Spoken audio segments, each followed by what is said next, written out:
Les Américains ont terminé 2024 avec de faibles notes pour le travail de Joe Biden en tant que président, une insatisfaction à l'égard du Congrès et une perspective négative sur l'économie.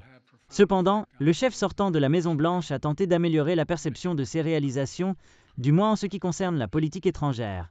Biden a insisté sur le fait que les rivaux des États-Unis sont maintenant plus faibles que lorsqu'il a pris ses fonctions il y a 4 ans, malgré les crises mondiales qui continuent de rester non résolues.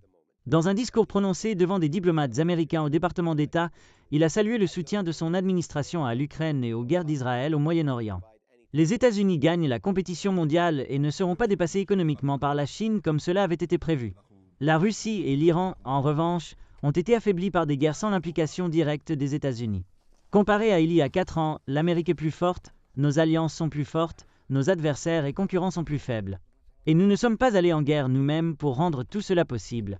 Alors que les guerres se poursuivent en Ukraine et au Moyen-Orient, les responsables espèrent qu'un accord entre Israël et le groupe militant palestinien Hamas pourra être atteint avant que Joe Biden ne quitte la Maison-Blanche le 20 janvier.